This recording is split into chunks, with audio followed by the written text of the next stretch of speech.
సినిమాల గురించి మాట్లాడుకోవాలంటే మామూలుగా ఏం మాట్లాడుకుంటారు? హీరో ఎవరు, హీరోయిన్ ఎవరు, డైరెక్టర్ ఎలా డీల్ చేస్తున్నారు, ప్రొడక్షన్ కాస్ట్ ఎంత, ఎప్పుడు రిలీజ్, లెంత్ ఎంత, బిజినెస్ ఏంటి, ఇలాంటివేనని అనుకుంటూ ఉంటున్నారు కదా. అలా మాట్లాడుకుంటే అది మామూలు సినిమా అవుతుంది కానీ తలైవర్ సినిమా ఎందుకు అవుతుంది చెప్పండి? తలైవర్ అంటే సంథింగ్ స్పెషల్ ఉండాల్సిందే కదా.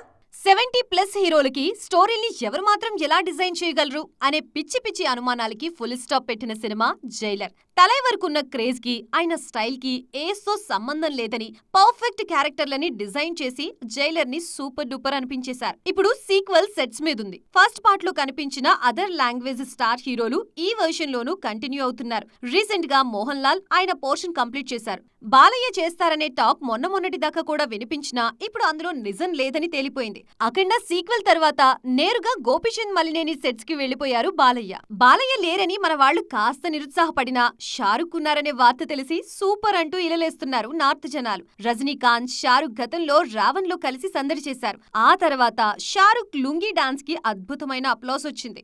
మళ్లీ ఇన్నాళ్లకు తలైవర్, షారుఖ్ కలిసి స్క్రీన్ షేర్ చేసుకుంటున్నారనే వార్తతో ఖుషీగా ఉన్నారు ఫ్యాన్స్. ఈ విషయాన్ని లీక్ చేసిన మిథున్ చక్రవర్తికి స్పెషల్ థ్యాంక్స్ చెప్పుకుంటున్నారు. సో నెక్స్ట్ ఇయర్ షారుఖ్ ఖాతాలో కింగ్ మాత్రమే కాదు, జైలర్ సీక్వెల్ కూడా ఉంటుందన్నమాట.